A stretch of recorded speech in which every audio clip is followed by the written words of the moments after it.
After unplugging the refrigerator, remove the light shield by squeezing down on the top and bottom and pull the shield free. Remove the two screws at the bottom of the freezer air tower and lift the tower up and out.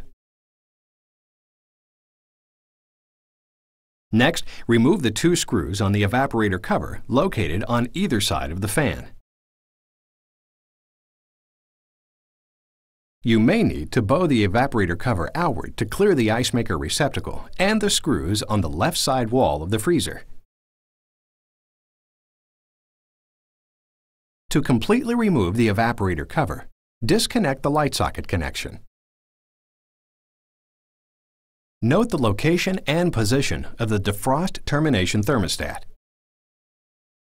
It needs to be securely clamped to the evaporator line for proper operation. To remove the Defrost thermostat, simply push the clamping bracket off of the evaporator as seen here. Note the reading on the Defrost Termination Thermostat seen here, and be sure when replacing to use a new one with the same rating. Here, the 58 indicates the open temperature rating and the 30 is the differential, meaning this thermostat will close at 28 degrees.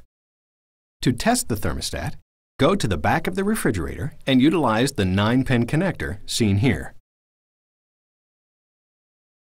Note the highlighted symbol seen in the schematic indicating this plug has closed pointed pins. As seen on this small schematic insert, each closed pin wire has a symbol showing its location and color. Use these symbols to locate the wires needed for testing the appropriate component. Use the actual schematic for your specific refrigerator for a more clear understanding.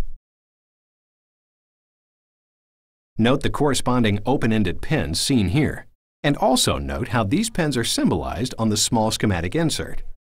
Again, each wire has a specific color and location on the schematic for ease of testing at this plug.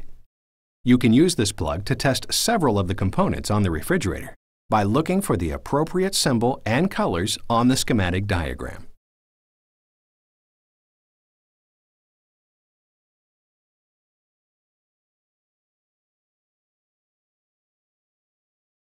As seen here, the Defrost thermostat can be tested using the closed-ended orange and pink pins. Note the location on the schematic insert.